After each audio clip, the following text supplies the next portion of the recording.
안녕하십니까. 뉴코리아 방송 주요셉의 이슈와 진실입니다. 진행을 맡은 주요셉입니다. 저는 유기현입니다. 안녕하셨습니까? 안녕하세요. 네. 오늘은 예. 또 재밌는 주제를 갖고 다루겠습니다. 뭐 중첩되는 것 같지만 사실은 좀 별개로 네. 우리가 다뤄봐야 될 것 같아서 너 알아 페미 두 번에 나눠서 우리가 살펴볼 텐데 오늘 첫 번째 시간입니다. 네. 뭐 페미 잘 아세요? 뭐 페미 뭐 상급 페미, 중급 페미 뭐 많잖아요. 네, 네. 상급 페미, 중급 페미, 네, 네. 뭐 그런 것도 있을 수 있고요. 네. 이 사진이 검색하면 많이 나오더라고요. 아유, 그래요? 네. 저 사진을 보니까 여성의 입장에서 어떤 마음이 드십니까? 건강해 보여요. 우리는 팔 힘이 세 보여요. 예, 팔 힘이 세고 모든 거 할 수 있다. 네. 이야, 그래요. 여성들이 모든 거 할 수 있습니다. 지금은 뭐 옛날과 많이 달라진 시대죠. 그렇죠. 네. 네. 그런데 얼마 전에 최근에 기사를 보니까 페미라고 이렇게 검색을 해보면 이제 이런 언론 기사가 나오더라고요. 네. 아, 그래요? 네. 우리 갈등하는 게 있잖아요. 예. 명절이 되면 뭐 신구 세대, 네. 기성 세대와 우리 젊은 세대와 갈등하고 네. 남자, 여자 또 갈등하기도 하고 그러는데 네. 이제 제목이 재밌네요. 미투 싫어하는 할아버지가 밉다. 설날 페미니즘 갈등 부상. 네. 저 제목이 나왔는데 어떤 생각이 드세요? 저 이야기를 듣고. 세대 간에 서로 이렇게 좀 많은 서로 이해가 안 되는 벽이 있다고 느껴져요. 벽이 있다고요? 네. 할아버지는 미투를 무조건 싫어하시는 것 같고, 네. 또 손녀인가요? 네. 손녀는 또 할아버지 세대에 대한 이상한 편견 같은 게 있어 보이고, 네. 그래요. 네. 물론 이제 그런 거를 하나 집어낼 수도 있지만 네네. 저는 이제 저렇게 제목을 뽑은 걸 보면 네. 어떤 생각이 드냐면 억지로 조금 네. 갈등을 증폭시켜서 아. 페미니즘을 좀 이렇게 부각시키고 미투를 부각시키려고 하는 의도가 있는 게 아닌가. 예. 그런 게 기사지만 어떻게 제목을 뽑느냐가 다르지 않습니까? 네. 그런 의도가 좀 보였어요. 그 다음에 보니까 또 이런 기사들이 좀 있더라고요. 네. 혹시 저 82년생 김지영이라는 소설이 있는 건 알고 계신가요? 저 소설 제목이랑 많이 들어봤어요. 네, 읽지는 않았는데 많이 저게, 들어는 봤죠. 네, 페미니즘에 관한 거다. 그 정도 알고 있어요. 예. 그렇죠. 네. 사실 뭐 저도 소설가지만 요즘은 참 소설을 잘 많이 안 읽는 것 같아요. 제가 다른 네. 책을 많이 보다 보니까 예전에는 뭐 소설 다양한 걸 많이 봤는데 근데 어쨌든 많이 알려지고 읽혀지는 책, 유명한 책이라는 건 알고 대충 어떤 내용이라는 거 기사를 통해서도 이제 접근을 해봤지만 그 일본에서도 지금 많이 인기를 얻고 있다. 그렇군요. 여성들에게 많이 인기를 얻고 있다. 네. 사실 우리 한국 문학이 일본에서 어필이 많이 된다는 것은 사실은 문학가 입장에서 보면 성과거든요. 네. 지금 일본의 유명한 작가들 거는 우리나라에 와서 엄청난 베스트셀러도 되고 있는데 한국 문학의 세계화가 아직은 덜 돼 있고 번역이 잘 안 돼 있고 좋은 내용이지만 그런 가운데 일본에서 사실 일본은 노벨 문학상도 배출하고 아주 대단한 나라 아닙니까? 그렇죠. 그런데 그쪽에서도 그래도 많은 독자들이 읽고 있다는 것은 저는 한국인으로서는 참 기쁘게 생각을 합니다. 그런데 이제 저런 내용이 좋은 쪽으로 받고 그런데 이제 김지영이라는 82년생 김지영이라는 사람의 이런 내용이 일본에서 특별히 어필이 됐다는 것은 제가 유추하건대 일본에서도 여성들이 많이 불이익을 당하고 있다는 것에 공감대가 형성되지 않았나 싶어요. 국적을 뛰어넘어서 어떤 부분에서 이제 서로 맞는 거죠. 특히 아시아권에서 유교 문화의 영향을 많이 받고 있는 이제 이런 것이 있죠. 그리고 또 하나는 오른쪽에 실천적 페미니즘 탈코르셋 남학생에게 뭐 조롱거리 뭐 이런 타이틀도 나와서 좀 남녀가 갈등하고 있다 이런 거 지난번에 우리가 싸워봤잖아요. 김치남, 한남충. 그 얘기 듣고 충격받은 분들이 있으실 거예요. 그렇죠? 김치가 얼마나 좋은데 김치를 어떻게 매도하느냐 거꾸로. 자, 페미니즘이라는 뜻이 있는데 이제 우리 가장 기본적으로 뭐 간단하게 국어 사전적인 정의가 필요할 것 같아요. 뭐 어떤 게 나와 있는지 한번 읽어봐 주시겠어요? 표준 국어 대사전에 보면은 페미니즘이라는 거는 성별로 인해 발생하는 정치, 경제, 사회, 문화적 차별을 없애야 한다는 견해 이렇게 나와 있네요. 네, 문학 비평 용어 사전도 한번 네, 읽어주시겠어요? 여성의 특질을 갖추고 있는 것이라는 뜻을 지닌 라틴어 페미나에서 발생한 말로서 성차별적이고 남성 중심적인 시각 때문에 여성이 억압받는 현실에 저항하는 여성 해방 이데올로기다. 네. 좀 더 세네요. 네, 예. 저희 페미나에서 네네. 유래됐다. 네. 그런데 마지막에 그 결론이 조금 이제 이념적인 이데올로기적인 게 네, 있죠. 네, 지난번에 네. 젠더도 젠더의 이데올로기가 붙을 때는 굉장히 강하게 느껴지죠. 네네, 그렇죠. 여성 해방인데 해방의 이데올로기다 이렇게 되면 굉장히 이념이라고 이제 강한 이념을 이야기하는데, 네네. 자 이런 걸 얘기는 뭐 여러 사람들의 이야기를 좀 종합적으로 네. 이제 제가 좀 취합해서 이렇게 좀 적게한 거예요. 네. 위에 그 보라색 바탕에 있는 내용 한 번만 다시 읽어봐 그 주시겠어요? 성별에 의한 차별을 없애고 여성이 사회, 정치, 법률상의 지위와 역할의 신장을 주장하는 주의. 네. 예. 제가 이제 남성이니까 네, 여성한테 네. 사회자님께 여쭤볼게요. 페미니즘이 싫으세요? 그러니까 저는 저기 지금 제가 보라색 음. 그 안에 있는 거 읽었잖아요. 네. 그거는 정말 저는 저기 동의하거든요. 네, 남성과 네, 여성의 예. 불평등한 거나 동일한, 이런 네, 거는 네. 얼마든지 개선이 되고 또 네. 그럴 필요성이 있다는 거. 그렇습니다. 예. 저한테 한번 물어보시겠어요? 예. 그럼 페미니즘 뭐 대표님은 좋아하세요, 싫어하세요? 저 정도 기준은 네. 저 기준이라면 저는 네. 지지하고요. 그쵸. 저는 남성이지만 여성이 불이익을 당하거나 네. 뭐 억압을 받거나 특히 네. 위교에서 우리나라에 예. 얼마나 우리 여성이 하찮게 취급을 받았습니까? 과거에 그래서, 그랬죠. 그렇죠. 그래서 네. 우리나라가 근대화되고 네네. 이만큼 발전이 돼서 여성의 권익이 신장된 건 저는 너무 좋다고 보고, 네. 또 지금 그럼에도 불구하고 아직 그 영역 깊은 곳에 각 분야에 네. 여성들이 불이익을 당하거나 암묵적으로 배제당하고 있는 이런 부분에 대해서 얼마든지 개선이 되어야 된다고 네. 보고 있습니다. 그렇죠. 예. 그래서 남녀가 평등한 사회로 가서 음. 뭐 서로 상부상조하는 것이 있다면 저는 얼마든지 좋다고 동의하는 네네. 입장이거든요. 자, 그러면 한번 또 보겠습니다. 이제 이렇게 이런 분이 좀 쓴 건데, 자, 우리가 페미니즘의 역사 이렇게 1세대, 2세대, 3세대 이렇게 용어도 하지만 어떤 때에서는 1물결, 2물결, 3물결 이런 식으로도 네네. 규정하는데, 네. 페미니즘이 실질적으로 역사가 약 1700년대부터 생기기 시작했다. 그래서 최초의 페미니스트가 메리 울스턴 크래프트라는 네. 사람이 쓴 여성의 권리용어라는 책이 나온 시점이다. 1792년에 나왔다고 그래요. 네네. 자, 이런 부분에 대해서 혹시 뭐 들어보시거나 읽어보신 거나 그런 이야기 있으신가요? 저는 저 책의 존재를 알아요. 네, 존재를 예, 아시고. 예. 그리고 조금 내용 조금 배우긴 했는데요. 네. 아, 저 시절이 지금 1700년대니까. 18세기죠. 예. 조 18세기 시대에 후반. 저렇게 저런 사고를 했다라는 점에서는 네. 저분이 굉장히 선각자적인 면이 있어요. 여성의 네네. 입장에서. 네. 네. 굉장히 대단한 거죠. 그 네네. 부조리하거나 잘못된 부분을 뭐 어쨌든 그걸 잡아내서 네네. 그걸 정리해서 네. 나름대로 책으로 낼 수 있다는 것은 대단한 지적 능력을 갖고 있다고 네네. 보고요.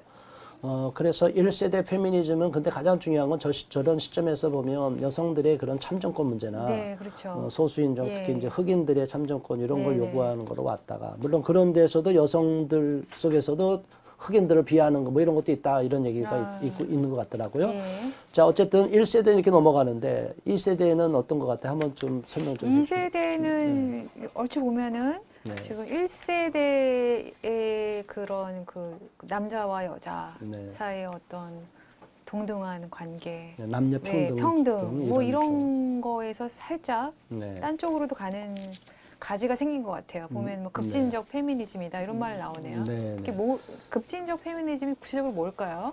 이제 뭐 거기 네. 이제 다음 장에서 좀 더 상세히 나오겠지만, 네.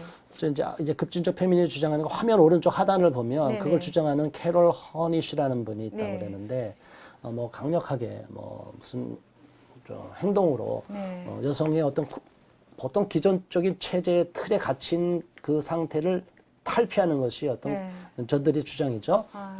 그러니까 그런 것을 좀 과격하게 선을 넘는 상태로까지 주장했다고 보는 거죠. 네. 어떤 분야든지 저렇게 과격이란 말이 레디컬이 써있을 경우는 네.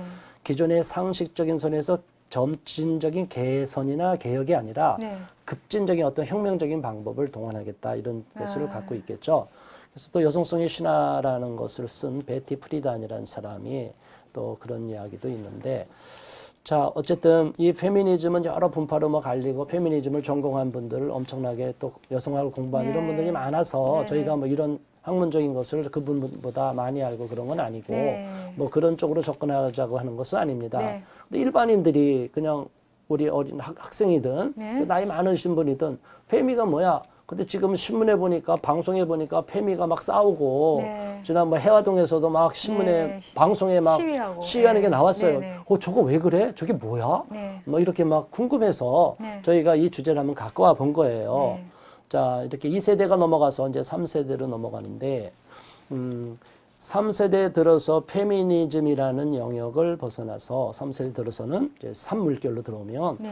인종과 국가의 영역을 넘어서, 그러니까 인종과 국가를 넘어서서 젠더, 섹슈얼리티 등 모든 분야의 평등을 주장하는 이퀄리즘에 가까운 영역으로 변화가 되고 있다. 변화되고 더 나아가서 그렇게 돼서 PC 문제가 대두되는 등의 문제도 발생기고 있다. 네. 굉장히 어렵죠.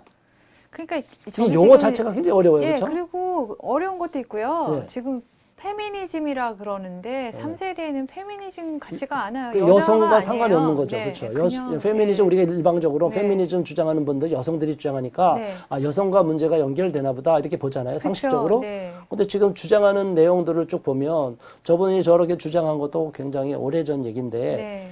이미 3세대로 넘어오면, 여성들만의 권익이나 여성들만의 어떤 참정, 뭐, 더 많은 참여, 더 많은 이렇게 사회에서 영역 확대를 추구하는 게 아니라 네. 이상한 쪽으로 확장을 시켜버렸어요. 젠더, 섹슈얼리티 뭐 이런 부분으로.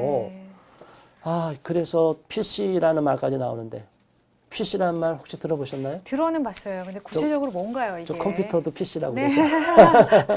아, PC라는 말 보면 우리 예. 흔히 컴퓨터를 말하잖아요. 네. 요즘은 그런 옛날 컴퓨터 안 쓰고 486, 586, 뭐 686 이렇게 막 나오잖아요. 네네. 근데 저 PC는 그게 아니라 political correctness라고 네. 정치적인 올바름 또는 정치적인 정도 이렇게 번역이 되는데요. 네. 자신들이 주장하고 믿고 있는 그러한 보호해야 될 것이 있다. 그게 소수라고 네. 하면 이제 뭐 사회적 소수가 되고 네. 또 어떻게 보면 성소수가 될 수 있고 뭐 특정한 인종으로 보면 종교적으로 보면 아주 네. 소수 종교 믿는 사람일 수 네, 있고 네. 이제 그런 사람들에 대한 보호를 완전히 절대적으로 보호해서 네. 그들에 대한 어떤 비판, 반대 목소리는 용납할 수 없다. 그러니까 차별금지법이 제정이 되는 거죠. 미국이나 유럽 같은 경우는 지난날에 인종청소했던 경우 네, 네. 또 동성애자들을 감옥에 가두고 네. 처벌했던 역사가 있기 때문에 네. 그들에 대해서 나중에 미안한 마음과 죄책감 때문에 네. 그들을 과잉 보호해줘야 되겠다 그래서 차별금지법이 그들을 차별하지 말라는 정도가 아니라 어떤 비판의 목소리만 하면 안 해도 되네요? 혐오 표현이고 다 그냥 법적으로 아, 처벌하고 감옥에까지 집어넣을 수 있는. 언론의 자유가 없어요? 예, 그래서 표현의 자유와 지금 이게 네. 충돌이 일어나는 거죠. 아, 예. 미국 법을 공부하시고 그러니까 아시잖아요. 네, 네. 지금 미국에서 가장 이슈가 되는 게 뭔가요? 지금 종교의 자유가 엄청 지금 침해되고 있죠. 예, 네. 종교의 자유도 한 또 표현의 표현의 자유 영역이죠. 예, 수정헌법 1조에 해당하는 부분이 그렇죠. 많이 침해가 되고 있죠. 근데 왜 침해할까요? 그 사람들이. 그러니까 그 공공적으로 네.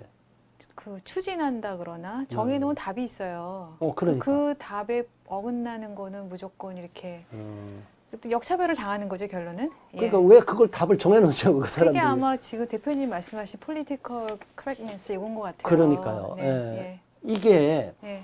우리가 일반적으로 보면 용어 자체는 그들이 잘 만들잖아요. 네. 굉장히 멋있어요. 네. 지적이고 네. 세련되고. 네, 네.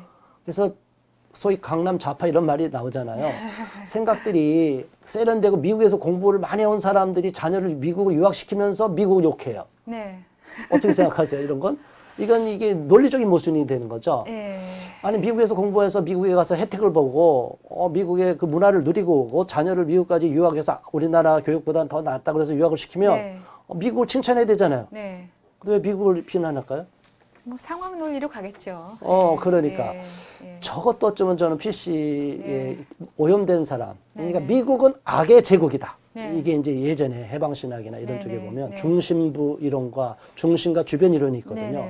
이 중심의 제국주의는 다 타도할 대상이다. 이래 놓으니까 미국은 우리가 가서 공부하는 거지만 적을 알기 위해서 내가 간 것뿐이야. 뭐 이렇게 논리를 쓸 수 있고. 이러한 말도 안 되는 궤변을 늘어놓고 있는 것이 PC 정책인 거죠. 이게 정치적인 문제뿐이 아니라 사회적인 이슈나 어젠다 모든 것이 다 포함해서 자기들이 보호할 대상이나 자기들이 지지하는 것은 다 과잉 보호해야 되고 상대방은 다 역차별을 시켜도 상관없다. 배제의 논리가 다 있어요. 위선을 더 떨게 만드네요. 그런데 이게 단지 위선을 떨고 학문적으로만 주장하면 상관이 없어요. 그렇죠? 근데 이게 법적인 영역으로 올라오는 거죠. 그거 심각하네요. 차별금지법이고 제가 누구를 통해서 너 싫어. 뭐 키 작은 거 우리 친구끼리 놀릴 수도 있잖아요. 뭐 그러다가 크고 나중에 성숙하면 안 하지. 물론 그 사람에게 일부러 놀리라 이런 건 아니지만 그런 거에 대해서 처벌하는데 과잉 처벌이 들어가는 거죠. 그리고 미국이나 유럽에서 특히 기독교는 욕 먹어도 상관없대요. 왜? 강한 다수기 때문에. 다수는 욕 먹어도 상관없대요. 그렇군요. 이게 말도 안 되는 배제의 논리가 있어요. 그래서 그런데 이슬람에 대해서, 인종 문제에 대해서 조금이라도 혐오 발언을 하면 이건 용납이 안 돼요. 물론 저도 그렇다고 인종 차별을 하고 다른 인종에 대해서, 소수 인종에 대해서 비난하라는 것을 지지하는 입장은 전혀 아닙니다. 그런데 어떠한 건설적인 비판, 만일 어느 종교에 속한 사람이, 종교인이 잘못 행동을 했다. 그러면 그걸 비난할 수 있잖아요. 그런데 이 사람들은 무슬림이기 때문에 손대면 죽여, 테러할 거야. 아무도 손대면 안 돼. 옳은 거니까. 이렇게 얘기하면 이건 말이 안 되는 거죠. 이런 식으로 차별금지법에서 저들이 주장하는 것은 그렇게 차별금지법이고 이미 미국이나 유럽은 그렇게 지금 작동이 되고 있잖아요. 그게 배후에는 PC 정책에 작동이 되니까 PC 정책에 작동이 되면은 선량한 다수는 오히려 역차별을 당하고 불이익을 당하고 표현의 자유가 심각하게 침해를 당해요. 그렇습니다. 말 못하잖아요. 잘못 말했다가 고소당하고. 심각하네요. 인격 모독당하는 물론이고 언론에서도 야만인으로 취급하고 한 사람 생매장하는 건 간단하잖아요. 언론에서 이제 이런 부분까지 넘어왔습니다. 자, 그래서 이렇게 페미니즘, 레디컬 페미니즘에까지 빠졌는데 자, 우리가 지금까지 살펴본 거대로 우리 사회는 아직까지 미국이나 유럽만큼 그런 갈등이 첨예화된 상태가 아직 아니고 그렇게 이행되고 있는 걸로 보는데 저렇게 과도하게 페미니즘의 입장, 한쪽의 여성의 입장만을 강화시키는 것이 바람직한가? 어떻게 보시나요? 여성 입장에서? 저거는 많은 여성들이 저런 부분을 지지한다고. 해결책이 아니죠. 저런 건 해결책이 아니고. 저거는 갈등만 증폭시킨다고 저는 생각해요. 갈등 증폭시키는 거예요. 그런데 저들은 갈등을 증폭시켜서 오히려 투쟁해서 우리의 권리를 찾아온 거다. 이렇게까지 주장할 수도 있거든요. 그렇게 주장하는 거 있는데. 근데 저 레디컬 페미니즘 다 따라가는 거 아니니까요. 그렇죠. 자칫하면 저게 고립되지 않을까 싶어요. 제가 볼 때. 만약 제가 남성인데 남성이 저 페미들 다 때리자, 막 다 없애자, 막 이렇게 주장하면 전 지지할 것 같습니까? 저도 아니죠. 지지할 수 없죠. 절대로 지지 않아요. 왜냐면 오히려 남성들이 안 그렇게 생각하는 남성이 우리 가족만 봐도 우리 가족의 페미가 여성이 얼마나 많아요. 엄마부터 그렇죠. 아내부터 가족 우리 형제자매부터 얼마나 이게 많은데 우리 가족 내에도 남자와 여자가 섞여 있는데 이걸 한쪽을 배제시키고 진영 논리로 싸운다. 이건 정치 투쟁이 가정에까지 들어와서 오히려 이 가정의 그 안전망을 다 무너뜨리려고 하는 악한 의도가 있는 것이 아닌가. 논리학 기초를 배워봤는데요. 저거는 제가 보기에는 지나친 일반화의 오류예요. 과잉 일반화 오류. 그래서 저렇게 자신들은 옳다고 해서 너무 막 나가고 막 그냥 나치 시위하는 분도 있고 막 별의 정치적인 목적 달성을 위해서 그들의 그 절규는 저희들이 진정성은 있다고 보는데 그것이 많은 분들의 공감을 얻을 수 있느냐 없느냐 이거는 별개의 문제라고 보거든요.